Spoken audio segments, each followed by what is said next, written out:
starting another Limo Talk. Today we have JG inside the truck. What's going on? Straight out from Lowell, Massachusetts, the 978, where we have a lot of talents, where we have a lot of amazing people. Tell us a little bit about who's JG in a short sentence. JG, man. I'm a Lowell artist, greatest city on the planet, man. You know what I'm saying? Just a young nigga showing everybody it's possible in the city we come from. That's really it, bro. That's really the gist of shit. Shit is possible, bro. We do everything with nothing. And from someone that it's not from Lowell, tell him how it's been growing up in Lowell. I've always said this. I think Lowell is the perfect middle. It's the perfect medium. Like, you know, people might not agree, whatever, but everything, there's a balance in life with everything. You gotta have bad. Shit can't be too good growing up, you know what I'm saying? You gotta have some bad.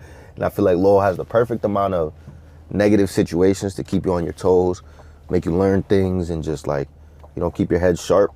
But then it's also a perfect like middle where it's not too violent, it's not too this, it's not too that. You get to see the good parts of things. And I think that's one of the main things about Lowell is that it's very like middle, and you get to grow up with people of every different race and ethnicity that you could possibly think of. So when you go and start exploring the world as you get older, you're kind of already used to that shit because you're exposed to that variety as a youngin'. So I think that's the main thing. And when you realized that the environment, it was not a regular environment, there was something different, what was the challenges to grow up in an environment like Lowell? I would say number one, the biggest challenge with Lowell is the drugs. Drugs hit Lowell like fucking, like nothing else. Like, you know, a lot of cities have a lot of high crime, a lot of this. I mean, we got crime, whatever, but drugs was the main issue. Whether it's somebody you love, whether it's you falling into it, like doing drugs, whether it's you selling drugs, drugs is the number one challenge, I feel like, for everybody in Lowell. It surrounds everybody's life. Some people don't even know it. And you know what I'm saying? Like, until they lose a family member or until they randomly see a family member start acting weird and whatever. But I think that's really like one of the main challenges is the drugs. And then kind of goes hand in hand is the poverty. We're a tiny city with 130,000 people like all crammed in it. You know, we don't have the space, the freedom, and the money. The wealth disparity is not divided evenly. Mm-hmm. You know, we're in the hood right here, and then you could drive 2 minutes up the road and you see the nicest houses that's basically like on the Andover line. So it's like, it's just, yeah, I don't know. I think different. That's one of the Is that what they call challenges. the Belvedere, right? Yeah, Bellevue, exactly. Once, like, you could literally drive 3-minute drive from Seaville to Bellevue. Mm-hmm. And those are complete opposites of, like, realities. Yeah, bro, it's two different worlds. And yeah, that shit definitely, like, shapes the way you grow up. And talking about, you know, growing up and reality and all that, I know it's tough outside on the streets. Have you ever lost a member of your family, you know, a close friend to the streets or, you know, to drugs and all that? Tell us a little bit more about that. Yeah, bro. Growing up, oh my man. Growing up here, everybody lost somebody. Like, we all lost friends. People we went to high school with. We only like about 6 years removed from high school, and we've already lost like countless friends to drugs, to street shit, to this, to that. I mean, personally, two of my brothers were on drugs heavily for years. Thank God they made it out. You know, they got to see the other side, but a lot of people don't get as lucky. But my brothers were my two older brothers were heavily involved in street shit, drugs, and I seen that shit take a toll on their life, on my life. But yeah, they almost lost their lives a few times. But other than that, like, just people we went to high school with, we see them constantly get killed, killing somebody, drugs. Yeah, it's been an endless cycle since we left high school, honestly, bro. So yeah, that it's been to the point where you can't even really, like, it's sad, but it just adds up. It just, you know what I'm saying? And how does something like that change as a young man growing up? It desensitizes you to a lot of shit that you should never be desensitized to. Seeing somebody walk on the streets and looking like a zombie, seeing somebody you love turn into that type of person, or just getting the news like, yo, you heard so-and-so died, every other day, once a week, like, that shit just desensitizes you to the point where you're like, damn, You shouldn't just be saying damn when some crazy shit like that happens, but that's really is you damn, and you got to just keep moving forward. Like that's probably the worst part about growing up like that, and how it shapes your mind as a young man is like you just get way too desensitized to certain shit that. And did you ever felt anger with the world, or that was like a feel that motivated you, you know, to go after a better life, getting into a better situation, better network, better environment? Yeah, definitely. Actually, I did feel mad at the world, but that actually was short-lived. It didn't last that long because I then turned that anger to myself, which, right or wrong, whatever, probably shouldn't have, but I put a lot of the blame of other people's actions and consequences on myself instead of looking at like, oh, why would the world do this to me? I'd just be like, somehow, some way, it's my fault. And that gave me, why that did put a lot of pressure, it gave me a sense of like, well, if this is my fault, then I can do something about it. Like, you know, if I blame the world that I'm living in the hood, then I could never do nothing about it, because that's the world's fault. The world is gonna do. But I found the motivation in blaming myself, which again, it probably wasn't the healthiest, but that's where I found my motivation, because I figured, okay, you see crackheads running the streets, you lost friends, you see shots getting fired every other day, whatever, all that shit, that's something I can change myself. So the more and more I kept like putting that pressure on my own shoulders, that gave me motivation. That anger turned into motivation, but just through my own self motivation of just like, nah, we're gonna change this shit, bro. I will not let this be my end all be all. I can't die here the same way I came up here, you know what I'm saying? But definitely that anger was a huge motivator, because it's just like, the shit you see from loved ones, just from even strangers, you don't even have to know somebody, just knowing that they have loved ones, like that shit it fuels something in you, where that could be anger, sadness, whatever, but it fuels something that I turned into a motivation, for sure. And given that fact, have you ever felt survivor guilt? Yeah, bro, I still feel that shit. I think I'll forever feel that shit. As a matter of fact, the more I go up, the more you feel it, because it's like, you know, the people that did die in this city, the further you get from the city, it feels like the further you're getting away from them. It ain't true necessarily, because, you know, the people you love, they're always going to be in your hearts. But the further you get away from that point, that lowest point you were when you lost them, that survivor's guilt just grows and grows and grows. Even if it's subtly in the back, it's growing, because it's just like, you know, you wish that person that you lost could have and should have been here with you, enjoying all the shit that you get to enjoy. But at the same time, you do it in their name, so. And did you ever almost got into the trap life, into the gang life? I've been close more when I was like way younger, just because like I said, my brothers were heavily involved in this shit. My brothers would have me come home and, they would come home and, you know, like have me do certain things, help them with certain shit, whatever. And then you get to the age where you're in school where people are doing that and there's a lot of peer pressure on you. But I've always had kind of a more mature outlook on things, thank God. Looking back, I gotta thank God and myself, for real, because it's like, I was always able to say no to that shit after a certain point, because I would see my brothers, like, you know, they'd come home with racks, $10,000, $20,000. I'm like, yo, I want to live like that too. I want to do that too, blah, blah, blah. But then 2 days later, they lose it all and they in a whole different position. And that type of shit just made me realize, like, yo, fast money is not consistent money. Fast money is not solid money to stand on. So it's like, yeah, it could be cool for a little, but I realized young that shit wasn't it, bro. I had to do something else. I already had, a lot of my people was already in that shit and it never amounted to nothing. So I knew that if I wanted to be different, I was gonna have to do something different. And how'd you end up like starting the music career? So I've always loved music. Like since I was young, me and my brothers, that's really how we first that was like our main bond, was through music. So that's always been a part of my life. Then you get to high school, middle school, you're freestyling and shit. But it really wasn't until I started making little songs at the end of high school. And then I had a conversation with my brother that I hadn't seen in a while. And I was just telling him, we were catching up. I was telling him, yeah, you know, I'm making music, whatever. He's like, damn, yo, you should take that shit serious. Like, you know, you can go somewhere with it, blah, blah, blah. And I kind of brushed him off. And then not even 3 months later, he died.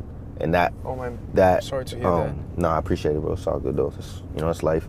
But that sentence just kept running in my brain, And then I just felt like you owe it. Like I felt like I owed it to him. Like that was the one thing, you know, like I said, we were catching up. We hadn't seen each other in mad long. well, not really up to that point, but like up to probably a year before that, we hadn't seen each other really at all. And then we would only text, call, and then a year go by, we start getting closer. And then the last time I had seen him, that was our last conversation, we were really just catching up again, telling me take it serious. And then, I don't know, it just kept heavily repeating in my brain, yo, this is the one thing, this is how you're gonna honor him. Shout out Boogie. This is how you're gonna honor Boogie, you know what I'm saying? Big shout out. So, would you say that music at certain points, especially with the loss of your brother, it kind of turned into like a therapy for you at some point? Absolutely. Music saved me, bro. Even way before, like I said, I've been into music, so even before I started making music, it's always been my form of therapy. It's always saved me. My favorite artist is J. Cole, and it's been since I was a kid. And he's one of those artists that just like kind of gets it and knows how to navigate the mind space of people going through things or trying to overcome and just make it out. So I've always had that in the back of my brain, helping me get through things. And then when I started making music, it was a whole nother angle. It was like, instead of being the patient, you get to be the therapist. And I coming up listening to music that helped, it's amazing. But being able to make music that helps other people, that's its own separate form of therapy. So once I got to making my own music, it was like, that was life changing for me. You're saving lives at that point. Exactly, you know which really is simultaneously saving my own. And talking about J. Cole, what's your dream collab when we talk about music? Right there, bro. J. Cole. Once I collab with J. Cole, that's when I know I made it. I can rest everything and be like, you know, it was a full circle moment, bro. He was my first favorite rapper that I really was like, yo, this man is nice. This is different. Like, I heard music, I love music, but hearing him, I was like, this isn't music, bro. This is art. This is when I understood that music is more than just words and sounds. It's art. So once I get that collab, that's when I know. That's a full circle moment. That's when I know. Is there any music that made huge difference in your life that you might want to do a remix later down the road? That's a good one. I would say, yeah, probably some J. Cole songs, like, but he samples a lot, so really it would be like sampled from other songs, like Can I Holla At You? That's a sample from To Zion by Lauryn Hill. So probably like that, or Too Deep for the Intro. Just any of his old songs, Welcome, or he has this trilogy, the Grown Simba trilogy, which is just really him growing into being the king, the young king, and I would like to sample those and like remix those, because that's the type of feeling I'm in right now, you know. I'm on the come up and the warm up, like I'm in that mode of like I'm grinding and I'm hungry to make it out. So I feel like that would be a fire song to remix. And how you deal, you know, whenever you're feeling down, whenever you're feeling like not doing it, what keeps you motivated? Because it's very hard. People actually don't realize how hard it is, the music career, because artists, they have to deal with their own demons. They have to deal with all the shit that is happening around them, you know, the family, the streets, and, you know, like all the stuff financially and all that. So how do you deal with that whenever you're feeling down? What makes you kind of want to get up and go out and grind again? I think that's a good question, because I feel like I've felt that feeling a lot, and I don't think it's something that's ever going to fully go away. I think it's always going to come back periodically. But for me, it's that, yeah, even though this shit is hard, doing this shit is not easy, everything's going to be hard. And it's been hard. Growing up was hard. The shit I went through growing up, I've been through hell. I've been through this, that, and the third. So it's like my main motivator on those days is that I'll never go back. I will never go back to the days of when I was sad every single day, wasn't doing nothing, I was just bed rotting, I was just letting my environment and my situation consume me. And I feel like my motivators is that shit was hard. So was this. I get to choose my poison. I get to choose which hard route I go down. And one of them gives me the benefits that I've been reaping every day, you know what I'm saying? And the other one, it don't give you shit but pain and negative shit. So it's like, I just gotta, like I said, life is gonna be hard. You get to just choose. And on those days where I feel like I can't keep going, it's like, I just know that the only alternative is going back, and I can never go back. Yeah. I won't ever go back, as a matter of fact. If you ever could go back in time, what would you do different? Honestly, bro, I wouldn't do anything different, I don't think. I love my life, and I think every single action that I've ever taken has led me to this exact moment in this exact time. And even doing one thing could cause a domino effect that changes my life. Maybe for better, but maybe for worse. I don't even want to gamble it because I like my life. I love my life. And I feel like I'm in the best position to go and change that and like make something out of it. And I love the process, bro. I love the journey. So it's not like, you know, I wouldn't go back and do something when I was 5 that would skip that whole journey and I instantly get rich. No, I love this shit. It's part of it, bro. So it's about living a life of no regrets. Exactly, bro. Right? And it took me a long time. It took me a long time and a lot of regrets to get to that point of understanding that. That's a real one right there. That's definitely a real one. And like circling back to music, have you ever made a track that it was so personal that you never released to the public? Yeah, yeah. Actually, I have a song. I have one, a song that I made called Mistakes. I dropped it. I mean, I recorded it the day after my brother died. I had the studio set up for that Saturday. And then an hour before I got the call that he died, my engineer was like, yo, we got to move it to tomorrow, to Sunday. I'm like, all right, bet. I know I'll think of something in that time anyway, whatever. And then I get the call hour later, boom, boom, boom. And then I was like, fuck it, we still on for tomorrow. So I could get some release.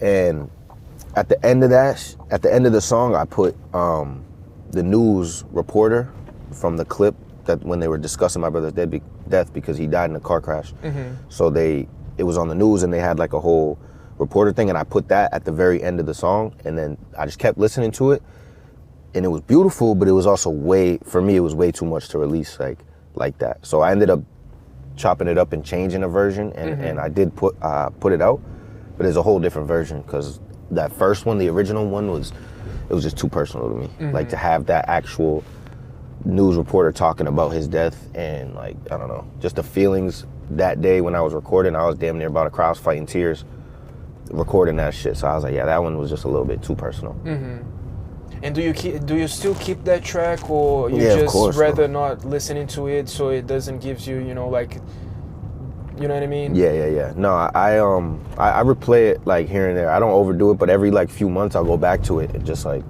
because now I don't see it as like a heartbreaking thing. I see it more as like it's there's beauty in it, especially the way I ended that song. It's talking about just like mistakes that I made and this and not seeing him as much growing up and then ending it with that. It's a weird type of beautiful pain. So I do like to listen to it every now and then. And usually when you writing your lyrics, who are you actually trying to target? Are you trying to target the streets, the youth, you know, like couples? What you trying to target? I don't really have like a set target anymore because I feel like that was kind of fucking me up and it was holding me back trying to find a specific target. Like at first I would try to rap to people that's in the streets that I feel like they don't need to be. Then I would rap to, you know, try to rap for young kids going through it. And now honestly I try to rap to myself because I know rapping to myself, like I'm human. I'm as human as it can get, for better or for worse. I balance my life out with good and bad. So if I'm rapping to myself, I'm gonna reach the most amount of people possible. If I only rap to the streets, that's the only people you're gonna reach. Mm-hmm. If I only rap to the youth, that's the only people you're gonna reach. If you rap to yourself, we're connected to every person on this planet, whether you like it or not. So if you're rapping to yourself, every person can find some type of thing to connect with in your music. It might take a little bit longer for certain people, but yeah, I just started trying to rap to myself and like to a version of me out there that might need to hear certain things, if that makes sense. Mm-hmm.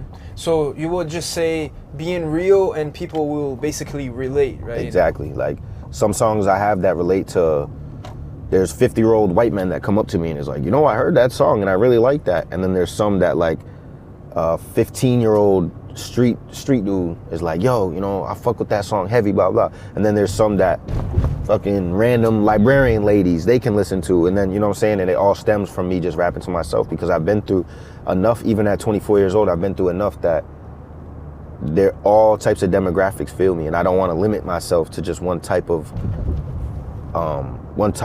like rap or one audience, you know what I'm saying? I don't want to limit myself. I just want to be me. And with that, I know how to connect with anybody on this planet. I really feel like. So the more I'm authentic to myself, the more my crowd will find me, my people will find me, and the music will find them. And what's your opinion on studio gangsters? Meaning like just they only do that shit for the when they inside the studio, you know what I mean? Yeah. My opinion is I don't hate on them, you know what I'm saying? But I think it's like I think it's sad because in my opinion, it's like screaming for help. You don't know who you are and you're having an identity crisis. And you feel like that's the safest, ironically, you feel like that's the safest route to take because it's like, it puts a protective layer over your ego. You know what I'm saying? Because inside you still might be that little kid that went through something bad when he was a kid and you never healed from it. You might be a nerd inside that loves action figures and comic books and you just feel like your surroundings won't allow you to express that. So this is a safety net of being tough and gangster and all that. And it's like, I find that sad, bro, because you just gotta be yourself. There's nothing wrong with that. And being street and tough, 90% of these dudes, they're not really like that. And that's not even to call nobody this or that. It's just 90% of them don't even want to be like that. I truly believe that. I believe they don't even want to be like those studio gangsters. They don't want that, bro. They go home and that's not what they're thinking, doing, acting when they're alone, you know what I'm saying? And like I said, I just feel bad because it's like, you got to be able to fully express being yourself and you're clearly not happy with yourself if you got to portray somebody else. Mm-hmm. And what would you say about introvert and extrovert when it goes down to being an artist? Because most people, they don't realize, but most artists, they are not extrovert, they are introvert. Mm-hmm. So are you an introvert or an extrovert? I'm an introvert that's working on it, and I've been working on it. That's what I'll say. I wouldn't even call myself an introvert anymore because I've done enough work. I put in the work, but I'm also not an extrovert. I'm not completely there yet, but I'm somewhere in the middle. And I would say, like, as far as like which one you need to be, quote unquote, I don't think you need to be either. You just got to find out who you are. So if you are an introvert, make it work. Connect with other introverts. Make videos specifically about introverts, but also understand, do the work. You can't just call yourself an introvert and let that be that. Because I was like that. I was super socially awkward. I'd get bad anxiety every time I stepped out. But it's like, I understood that can't just be me. If I want to be an artist, I can't just allow that to consume me. I got to do the work. And I got to allow myself to see myself, like envision myself being a person that is, I can rap to a room of 400, 500 people. But it started with actually like acknowledging, okay, this is nerve-wracking, but I'm gonna do the work. Mm-hmm. I'm gonna fight through it. So as long as you're somewhere in the middle, you know, you don't have to be Lady Gaga swinging through the crowd with fireworks coming out your fucking, you know what I'm saying? But but you do gotta like do the work to meet it halfway, you know, be able to get the crowd into it. Be a little confident. They're your words. Speak like they're your words, you know what I'm saying? Mm-hmm. And that's really what I learned with this shit. So what's one piece of advice that you would give to artists that they just starting out and they too afraid of what people will think about them and they feeling like afraid of being goofy or like lame or whatever? Yeah, I get it. Yeah, I feel that. What I would say as far as advice is like, bro, it's okay to be goofy. Like, it's okay to be corny. It's okay to be all that shit. That goes back to my last point of like, you're trying so hard to be somebody else.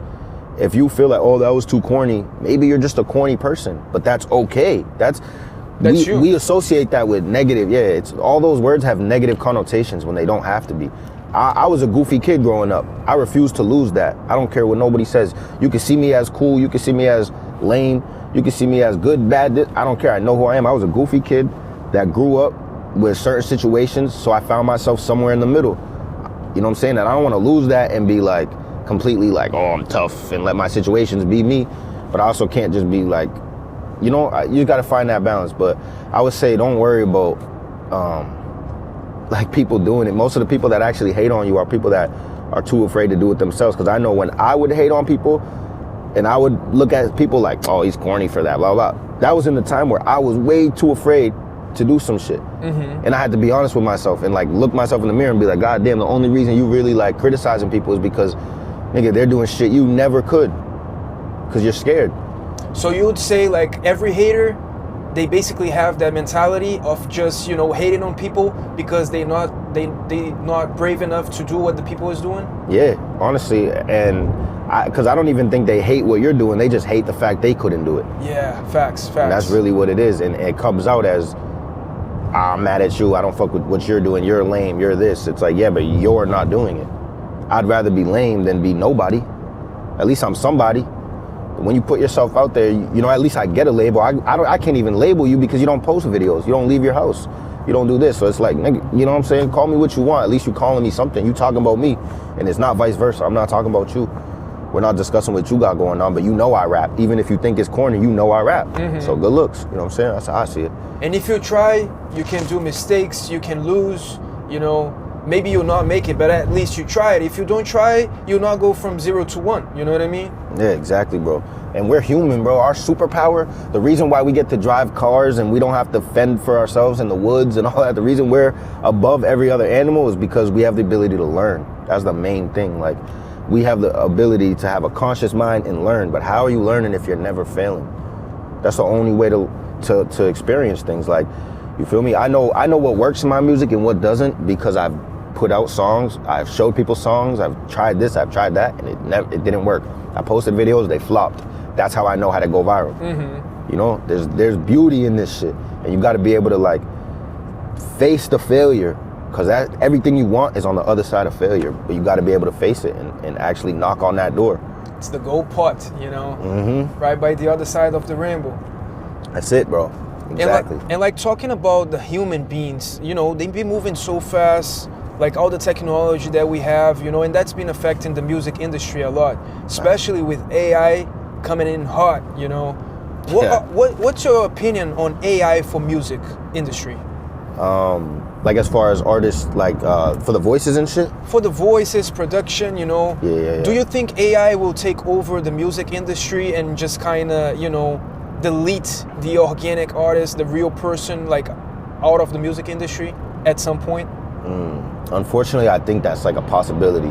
The way, to an extent, I think that AI will only keep growing, and especially in the music industry, people like artists, labels will see it as, oh, I don't have to actually deal with an artist that's young, that's stupid, that's gonna do this, that's gonna try to negotiate a deal, that's gonna do this. We could just create. I know labels and big corporations, they're gonna try to push that out as much as possible. And those artists that are too afraid to whatever, they're gonna push their versions of their AI music. So I do think it's gonna become like something that's heavily involved, but I also think that there's a certain human aspect to this shit that you just can't replace by any machine on this earth. There's just certain feels and things and experiences that you just can't replicate. Facts. So I do think as long as we clutch onto that humanness, then we'll be good. But that starts before AI. That starts with right now. Like you said, there shouldn't be as many studio gangsters and studio this. You're already falling in line with what the AI does. What is AI? It's just replicating what it sees. So if you're already doing that, you're doing the AI's job. Yep. You know, the only way we're gonna get past that is keeping that human experience of like, what have you gone through? Make music about it. Simple as that. Yep. And so what's your opinion right now for artists that they are abusing AI, you know, on their actual work? Yeah, that's my opinion on that would be, you got to be careful, number one, because I have this theory. I have this theory that they're letting whoever is creating and like allowing these AI programs to be used. I have a theory that they're letting everybody just rack up, use them for songs, for this, for that, and then eventually they're just gonna hit them with lawsuits, whatever. Yeah, I have the same opinion. I own this. Yeah. I created this technology, so that's my voice. That I own that voice. Yep. You know, so I would say number one, be careful with that. Number two is just like, you know, what really is the point of making music if you're not making the music? If you're just letting a robot do it, like that takes away from it. The whole point of making music is failing, is the being in the stew and having the off nights so you could appreciate the great nights in the process. And like, it's a creative process, failing, all that. So it's like, you know, you're taking from it. Music isn't just a sound. Music is the process and the feeling. So you're taking like 2/3 of what music actually is, and you're just trying to push it out without just the product, the finished product. And I don't think that'll last, honestly. Facts. So when you first started, you know, like growing up, starting the music career, you told me you had like a bunch of different jobs in different fields, different industries. Did you ever had a mentor or an OG, you know, that was directing you and say, you know, do this, don't step on that place? How was it? Nah, we never had that. At least me and my boys, we never really had that, unfortunately. Well, I won't even speak for them. For me, I never had that, and it's made it a lot more difficult but the experience that you get from that is like, you know, it's unmatched. But it has made it a lot harder because, like you said, there's nobody to say, yo, don't go to this. Yo, I wouldn't perform here. They run shit wrong. Yo, this venue, just look out for this. Yo, if you do perform, you should do this. Look to the back. And then when you're recording, it might sound a little different than when beforehand. So just get used to that. Or, you know, there's certain things that I really wish I did have somebody who's done this, especially for the business aspect of this, because making music is one thing, but the business side of this is so different. And it's something that I've been just having to bump my head and learn and bump my head and learn and bump my head and learn over and over again and rinse and repeat. So it's been a very, very, very difficult process. But what comes out of that is knowing that I gain this information on my own. So I'm not just going off what someone else says. I know whatever I say is a fact. I know it's a fact because I've experienced, I've lived through it. So it does give you like an incredible amount of experience that your peers might not have, that have like gotten this help in mentorship from, you know what I'm saying, from others. What was the biggest mistake that you made for not having that guidance? I would say things with, like I said, like mainly the business side of things. I've made mistakes from that I could have definitely already known beforehand. Like number one, merch. Like I'm still trying to kind of figure out that whole process of when, how, where, the whole process with merch. Beat leasing, because a lot of people would be like, yo, you shouldn't get beats off people from YouTube, and then never further explain why.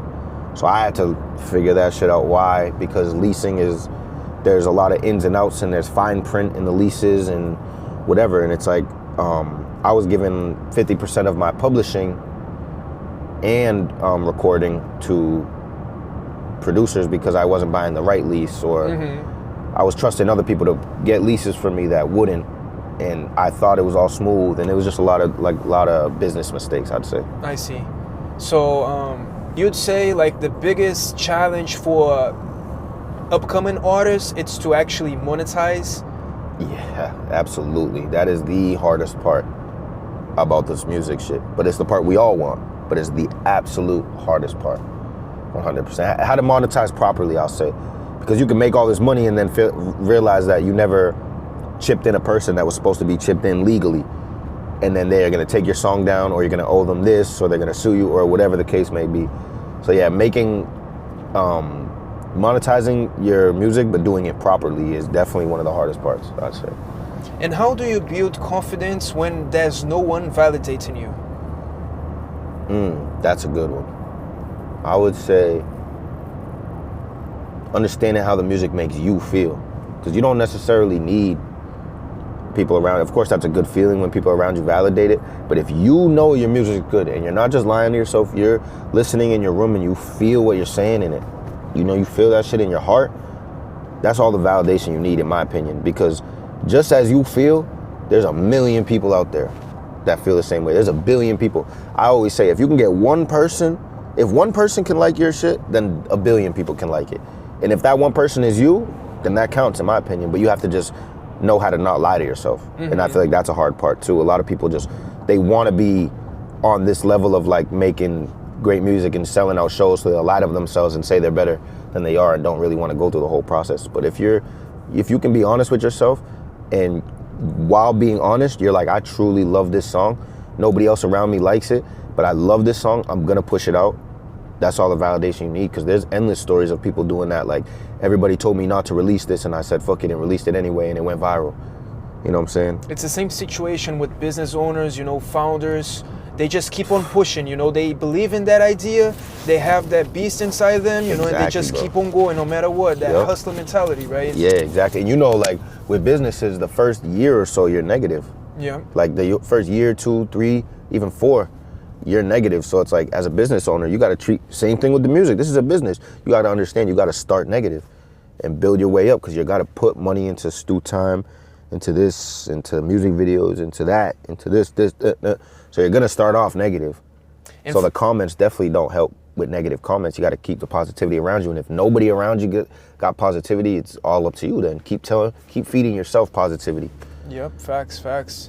And what was the moment that you'd say, that you realized that it was actually not just about music, and that you really needed to kind of start, studying business, understanding business, and getting yourself involved into the business side? I would say probably, honestly, only like a year ago, if that. But it's just like I started realizing I wasn't really making much money off of it, so the business side didn't even affect me anyway. I was really it's just love for the game type shit. And then I had this one track did a little bit numbers, and I'm like, oh shit. So when I got paid, I'm like, oh damn, wait, I could be getting paid over here. Right? Yeah, I'm like, oh shit, wait, I actually got paid off this. Hold on. And then I would like just look into it more. I'm searching things up, and I'm like, damn, I could have got paid off this. Damn, I could have got paid a higher percentage if I just did this. Damn, I didn't even link I didn't even have an AOC, which is official, an OAC, an official artist channel, on YouTube and shit. So I wasn't even getting paid off my streams. It was going to somebody else's channel because United Masters was dropping my songs under somebody else's channel. So little things like that where I'm like, damn, bro, but I just had to figure it out. But it didn't happen until I actually made a decent, more than just $10 a month. Once I started making more than that, I was like, whoa, shit, okay, now this money actually means something. Like now this goes from 10 to now 100 to then 200 a month to now 3 or whatever. So now you're like, oh, I can't just be bullshitting with this money. Shit's growing. Like you can't just be letting certain people take 50%. You notice the potential, right? That yeah, it had. you know what I'm saying? And 50% of $10, $5, you're not too mad about losing it. But when that shit hits 1,000, now you losing $500 for simple fix that you could have just did this. You could have clicked that. You could have paid $50 extra in the beginning and save yourself $500, $2,000, and whatever. And then if a song really blows up, now you're screwed because they're not gonna let you buy the exclusive lease or whatever. Yep. Unless you pay them mad bread because they're seeing you're getting mad money off it. Yep. So it's like, yeah, shit like that's when I really realized is when the money started going up a little bit more off my streams, because it kind of forces you to like look at the shit you didn't want to look at. And it's a very tough game, because it's everybody trying to eat everybody. Everybody wants to get more bread than the other one. It's kind of crazy. It's kind of wild. Absolutely, but bro. A lot of people don't value social currency as much as they should, I think, and like just like relationships. Social currency meaning just like yeah, I'll give you this beat for free, or I'll give you this verse for free, but now they're gonna, you scratch my back, I scratch yours. They're gonna get you right in the long run. They're gonna keep giving you beats for free. They're gonna do this, or if you like, like I have this this producer I was working with, and I would send him a little extra for the beats, and then he started sending me free beats, and he started really working with me and making custom beats for me and doing all it. And it's like, bro, they don't understand the value of that. You can lose a little bit right now if it's worth the gain in the future. It's a marathon, it's not a sprint. Exactly, and the ones who are sprinting, you'll finish fast, but that's it, you'll finish fast. And we'll keep going years and years and years and years because I'm building relationships over valuing a couple dollars right now. Facts. You know what I'm saying? And how was the feeling of having a viral track that went viral on, pretty much all social medias and getting millions and millions of views like you did it? Yeah, no, it was dope, honestly, because it's like, it just felt like, damn, all that hard work, all the 70 videos that I posted before this that flopped, all made it worth it. And it just gives you that strength and that motivation to post another 70, another 100. Because I don't need all 70 to hit. That one video showed me I only need one. So I'll post 100, I'll post 200, I'll post 300. Post one 1,000. hit, we good. Yeah, I'll post 1,000, bro. For one hit, we good. And that just showed me that all I need is one. All it takes is one, bro. And that is one of the most important sentences that I've been replaying in my head ever since that shit went viral. Is all it takes is one. Everybody could laugh. Everybody could do this. You can feel how you feel about posting. All it takes is one. The shit is corny until it hits. I promise you. So would you say it's like a quantity game? Yeah, a volume obviously, game? Yeah, you definitely want quality. Like you don't want to just put a bunch of bullshit because that shit's never gonna go up. But if you can find that middle balance, post those very high quality videos. Keep doing that, yeah. But also find the balance of like, okay, this is good enough quality, but I can make this same video or videos like this 10 times in one day. That's the sweet spot right there, is when it's a quality video that you can make a lot. Like the video that went viral was me taping my phone to my windshield, to the side mirror, and rapping my song. That's very easy to do. I could do that 100 times in one day, but it was really good quality. So that's why that shit went up, because it was right in that perfect middle where I'm like, damn, bro, like this shit is possible off the one video. And after that, everybody started copying the video, right? Bro, I seen that shit. How'd you feel about that? How'd you feel about that? No, I love it. I love that shit. That's social media, bro. That just shows like, because I know I'm not the first person to ever do it, so I'm not gonna be like, oh, I invented that. But like, it felt good to see a burst of that type of video after mine went crazy viral, because it's like, oh yeah, I'm doing something right. That was like a little pat on the back, in my opinion. A lot of people would feel like, oh, why are niggas copying me, blah, blah. To me, that was a pat on the back. They're telling me like, yo, good shit, bro. You did something, because that's what social media is. You see some shit, you make it yours, and you post it, and then that goes right. That's just what social media is. So yeah. When that happened, it was like, yeah, exactly. It was just like, okay, you did something good, bro. Like that was good. Now keep going. Now find the next one. You know what I'm saying? Flattery, imitation is flattering. So it's just like, keep going, bro. Growing up, beside music, what jobs that you had? Oh, bro. I've worked at, we at the mall right now. I worked fucking JCPenney. I've worked, I was a lifeguard for some years. I've worked at T-Mobile in the mall. I've worked at like 4 or 5 warehouses nonstop. I've been an Amazon driver. I've been a DoorDash driver. I've been security guard at like 2-3 different places. I've done it all, bro. I've worked, I'm like Larry from fucking Amazing World of Gumball. I've worked every type of job you can think of, bro. I've worked a million jobs. It's part of the come up though. I love it. I love that shit, bro. Because one day I'm gonna be rich and I'll never be able to work a regular job again. So I take all that shit, like, I don't take it for granted. I love it, bro. It's a life experience right there. Yes, bro. There's people like, I don't know if you ever heard, but Michael Jackson got so famous, he used to rent out like grocery stores and hire actors to shop normally and not look at him. Just to feel normal. That's crazy, bro. He used to do that shit just to feel normal. And that's way back then. That's so it's wild. like, exactly. So I like the fact that I could walk into this casino right now and nobody knows me. I like that shit. I could work a job right now still and nobody would be like, oh my, you know, I know where I'm gonna end up, so why not enjoy this part? You can't go backwards, you can only go forward, so I know that time's coming. Yep. So I just enjoy this shit. It's really a grind. And I'm gonna have real world experiences. Like when I get rich, I'm gonna have the experience of working at T-Mobile trying to sell niggas a phone they don't want, I wouldn't buy.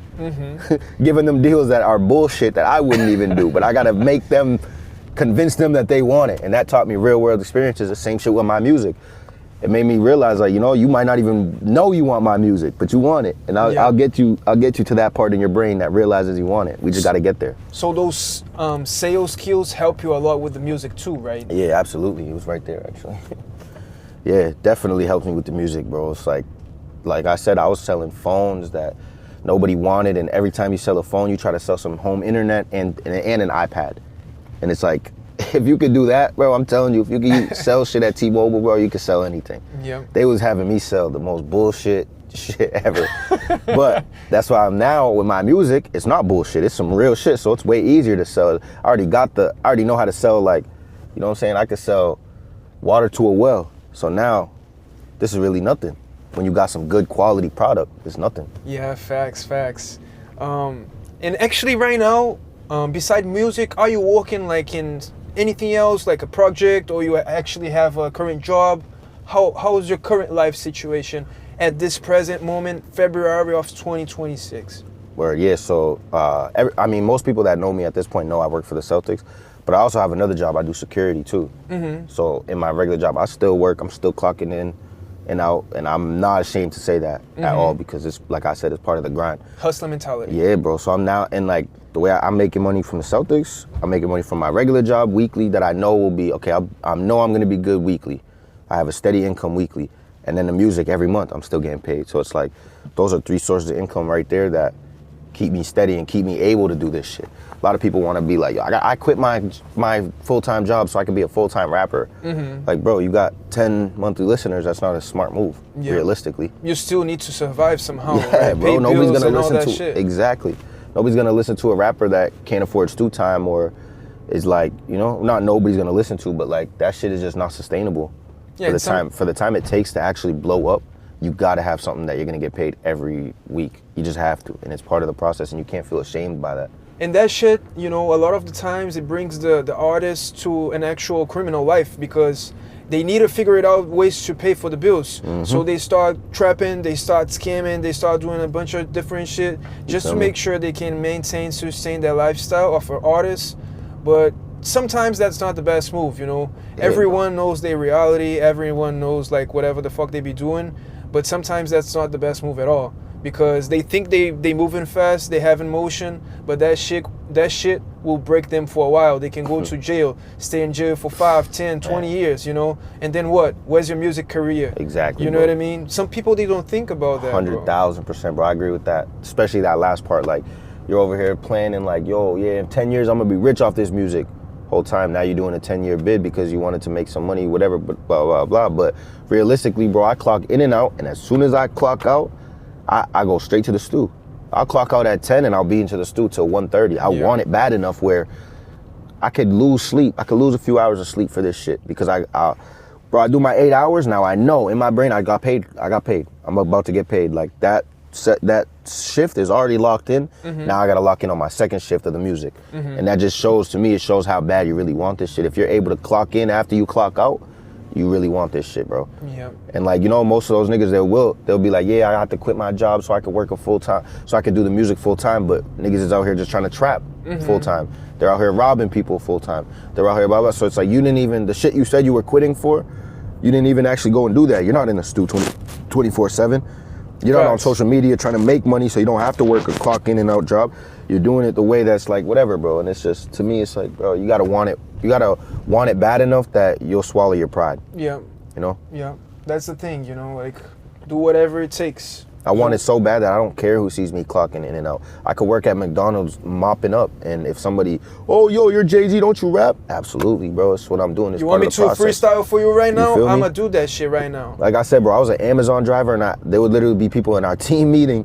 We're having a team meeting before we all go to our own vans and shit, and people would be like, nudging me, yo, you're Jay-Z, right? I listen to your music, yo, good shit. And that shit would have me conflicted because I'm like, damn, bro, niggas is listening to my music and I got this Amazon vest on, bro. Like, fuck, that shit would hit my brain, but then it made me realize, like, bro, this is an amazing thing. That's amazing, bro. Because when I'm at the place where I feel my lowest, when I'm clocking in and out, I feel my lowest there. It's like, that shit gave me a little ray of sunshine. Like, bro, you still doing this shit. You doing good shit. You're making the most out of your circumstances. And that's one thing now that I'm getting better, I'm getting in better and better and better and better positions. It's like, it makes me more proud of myself that I went through the gauntlet. I felt those feelings and I didn't quit. I didn't go trap. I didn't go try to rob niggas. I just stuck to the plan, stuck to the motion, was consistent with this shit. Every day I clocked in and out. Every day, even with the music, I'm clocking in and out every day. I just stay consistent, and it makes you feel real proud of yourself. Once shit starts working out, you feel really proud of yourself. Because you actually made it from the scratch, you know, without shortcuts or nothing like that, right? Yeah, and it's harder to really like work that regular job. It's harder because you gotta let go of the pride. Like, you know, that street shit, of course, it's hard. Trapping, of course, it's hard. But, you know, niggas will feel cool about doing that. They feel this. You don't feel cool when you're clocking in and out of the job. That's true. But it's like, how bad do you want it? I don't care about feeling cool. I care about having money. Yeah. And the money is there. As long as you will go, the money's there, bro. You know what I'm saying? Gotta keep that hustler mentality, you know, no matter what situation that you are currently in your life, you gotta keep on pushing, you know, and keep on doing and chasing your dream no matter what. Facts, bro. Right? Facts. I've been a hustler since day one. I'll never stop. There's nothing on this planet that can stop me from getting my money. Right, cool. But I'm gonna get it. You can knock me down back to zero. I'm gonna just get a job at a gas station. I'm gonna get it, bro, any way we can. Yeah. Deadass. There's nothing that will stop me because there's always gonna be jobs available. If I gotta start back over, I will. So let's talk about basketball. Yes, how'd you ended up as a team attendant in Celtics? Such a huge team, you know, loved in Boston. People go crazy, and you have the opportunity to be working with those guys every single day. You know what I mean? Yeah, that's a fact. I'm gonna tell it the same way I tell it every time, bro. First and foremost, shout out my brother Bakuru. That's the number one, because he got me that job. And I'll say, like, not just because he got me that job, but just the timing of it all. I had just lost my brother, and I was like really depressed for a few months. Just staying in bed and just like wouldn't shave my face. Like I was going to caveman beard, all that. It was crazy. Dang. And then one day he just called me like, yo, I got a job for you, bro. We gotta get you working again. Like, come work with me. And it wasn't the Celtics. it was a warehouse where we working, like where he was working as his regular job. And I'm like, I don't know, I worked warehouses before, you know, this shit, whatever. But he was like, nah, this is different, it's closed. So boom, we worked the warehouse, long story short, and we just got even more closer than we already were, like, cause I seen that as like, that was one of the realest things anybody could have done for me just to get me back on my feet. Time goes on, like we're there like 3 months, and then he got the opportunity. He was a good worker at the Celtics. So they asked him like, yo, you know anybody? And he put in a word for me, and I think his brother and his boy or something. And it came to it that I was the only one. I gave all the stuff back right away. I told them, yo, I'm interested, and they didn't want the spot as much as I did, I guess, and it went to me. But yeah, shout out Bakru, because like even right before the Celtics job itself, he got me the other job, which to me that was more important than the Celtics job, because that was the job that got me on my feet. I wouldn't even if the opportunity presented itself to work at the Celtics, I wouldn't have been ready at the time just because of what I was going through mentally. So that's a big shout out to Bakru. Anybody asks me the story, I tell them the same shit. It's not a wild like, oh, it just whatever, but I was just in the right place, right time, around the right people, really. Yeah, absolutely. Bakuru, one of our first guests here at Limo Talks. Shout out to Bakuru. Shout out, man. Real cool. one. Day Neighborhood one. hero, face the world. Face the world. You already know. It's a fact. Oh, I said neighborhood hero, neighborhood hope dealer. Face the world. I said neighborhood hero, but I meant neighborhood hope dealer. Yeah, neighborhood hope dealer. Face the world. Yes, sir. So, walking into the arena, knowing the place where you came from, how do you feel about that? Man, that shit hits every time, every single time. Like, yeah, you get used to certain things, but that first initial walk into the arena, and you just see every time it hits, bro. Because coming from Lowell, not only Massachusetts where they're the team, but we come from Lowell where it's like, it's just mad poverty stricken. And, you know, I remember watching these games on my tiny little TV in my brother's room that me and my brother shared, and this tiny little TV, and just watching the games, like going crazy, and just, yo, one day I'm gonna be there. I always thought I was gonna be one of the players, obviously, but you know, I was mad small and shit, I was mad short, whatever, but it didn't work out how I thought. But I just always had that feeling like, yo, I'm gonna be there one day, I'm gonna be there one day. And it was deeper than just like, oh, I wanna be there. I just always had that feeling I'm gonna be there. So now, actually having that walk in and just looking up at the balcony and shit, and just looking up the Jumbotron and seeing all the banners up there, it's like, bro, it's different. It hits home, because that 2008 team is really what got me into basketball, like for real, that heavily. And now to be a part of it, man, this is just, it's like a dream of every kid that's ever been born in Massachusetts. I get to live out a dream every single day. It's like that manifestation thing, the universe bringing to you, you know, absolutely, what bro. you always wanted to be involved in and to be there, right? Absolutely. And I really do believe it's because, you know, I didn't stop working.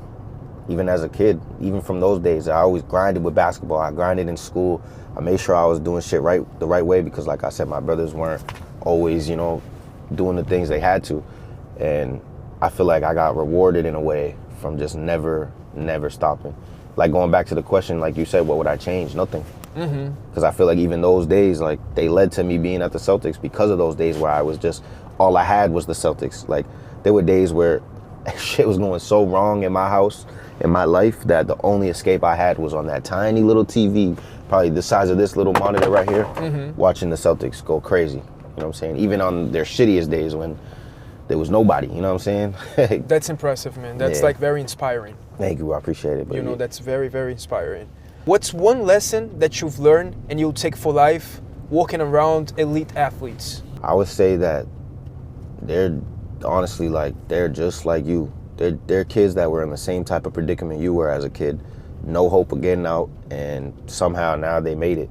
And like, you might see Kyrie Irving as Kyrie Irving, but to somebody else, he was just Kyrie Irving at one point. I don't know if that's making sense, but you know, LeBron James was just, oh yeah, Bron from down the street. Like at one point, they were all exactly what we are, or what we feel like on our lowest days. They were that too.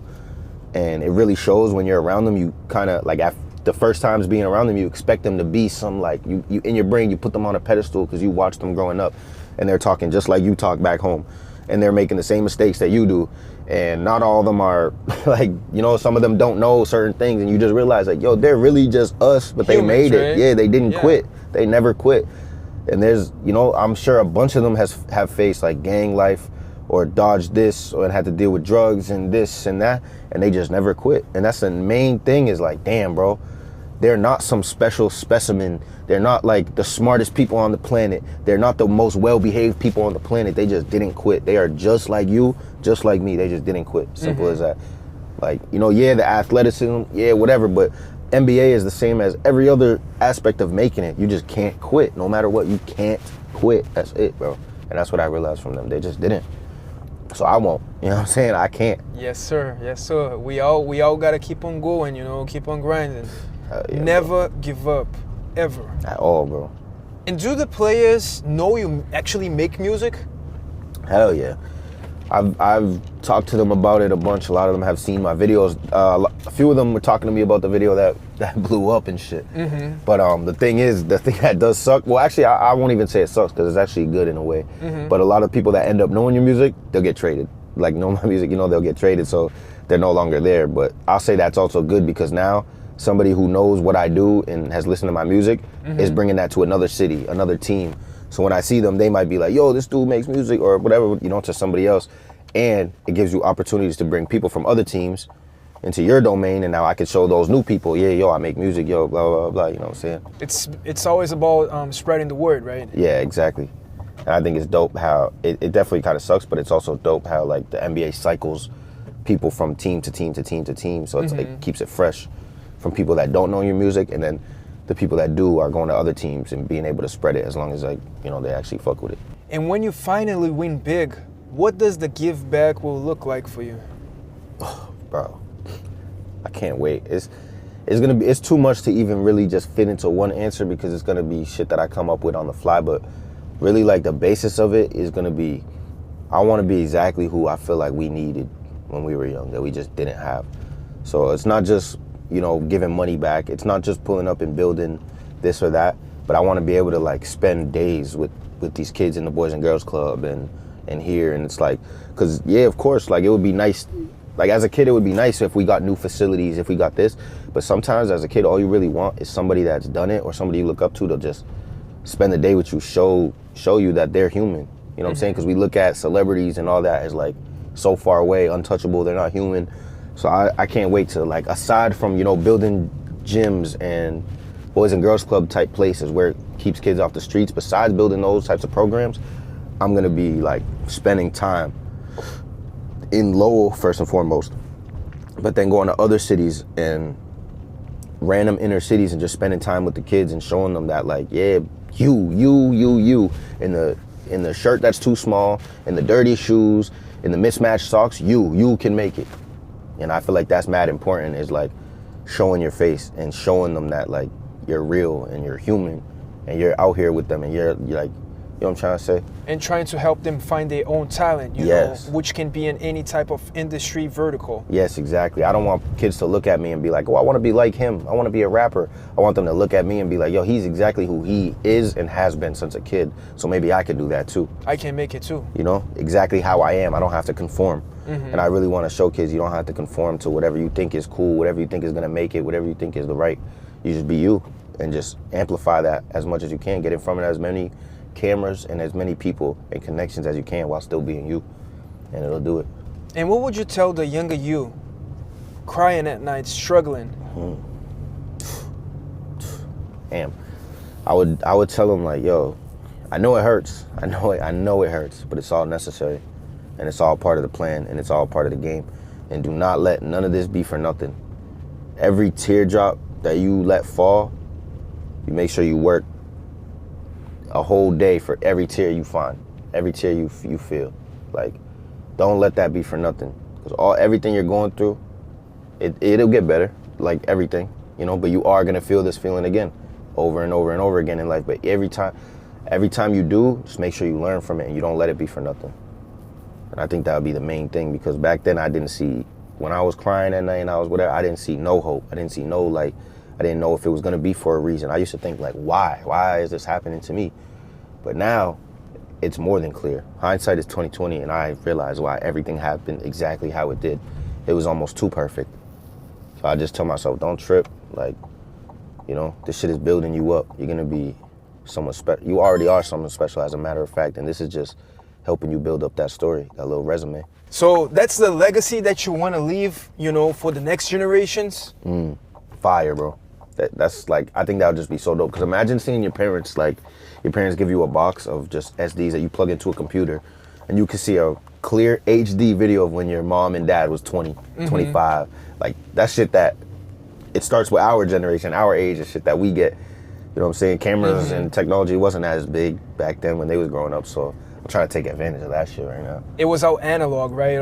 When our parents were, you know, around, and, you know, like, back then, it was VHS so different. And shit. It was so different, you know what I mean? Yeah, it was all way different, bro. Even for us, we just came in a time frame that it was like a transition between analog and like digital and all that.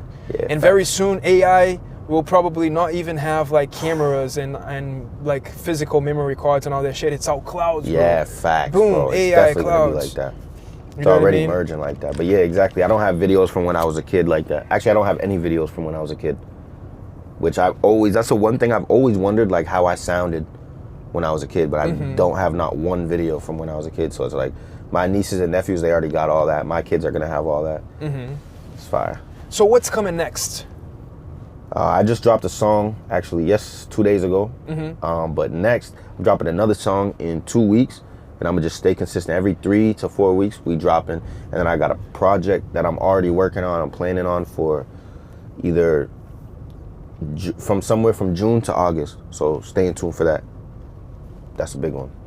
And yeah, other than that, you know, we're gonna keep going.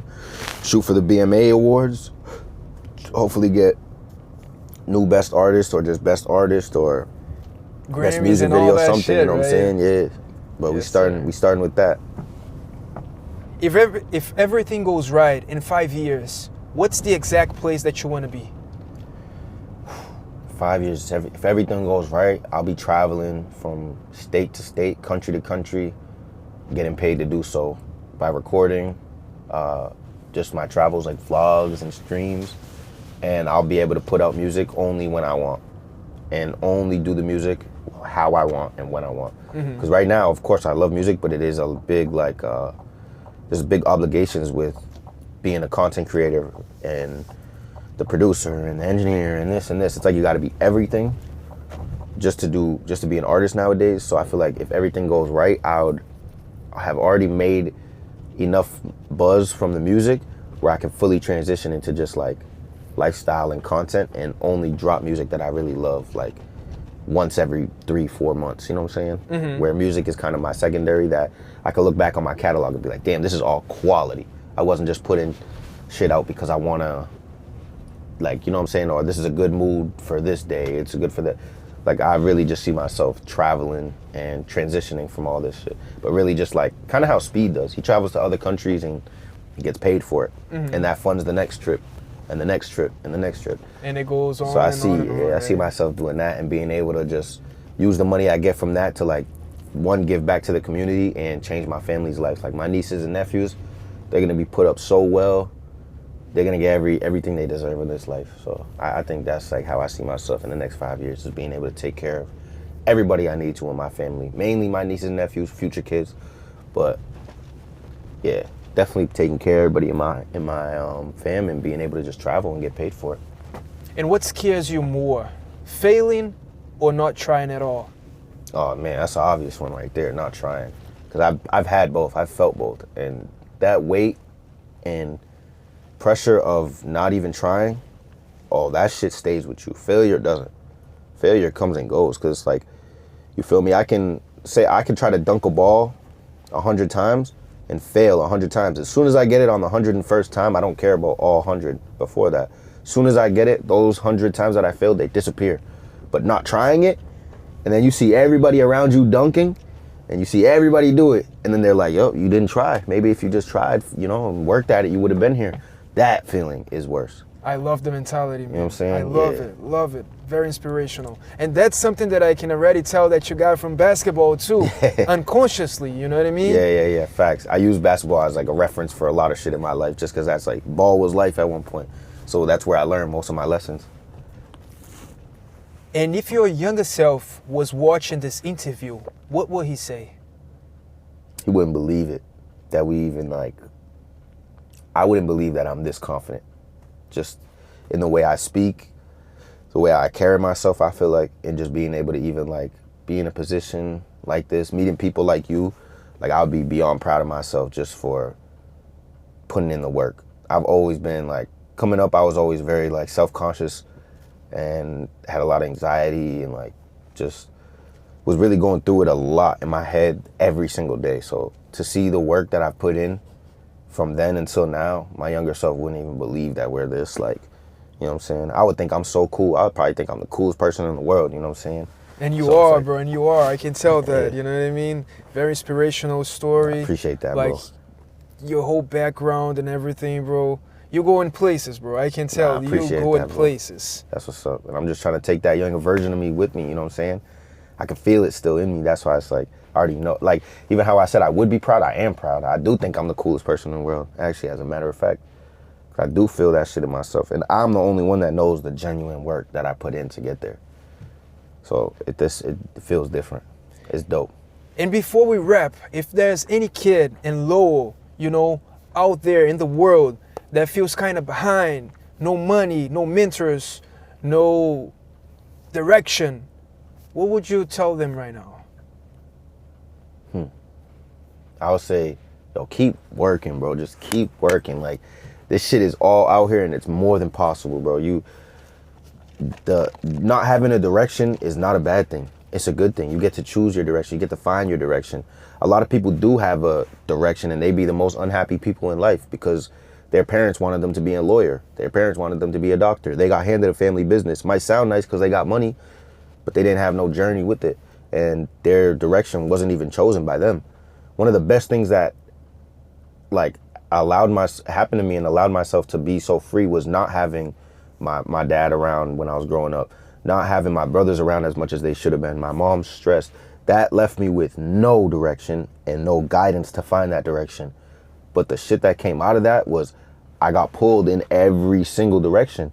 I didn't get to just say, oh, this is my path. I got to see, it's like I got to open the door in a very long hallway. I got to open each door. Nah, I don't like that one. That one's cool, but I don't see it lasting long. This is and then I finally got to the one door where I'm like, this is for me. And ever since then, I've been on it. If you've known me since I was like in middle school, then you know this is exactly who I've been and exactly how I've been. We've been doing this. We tried YouTube.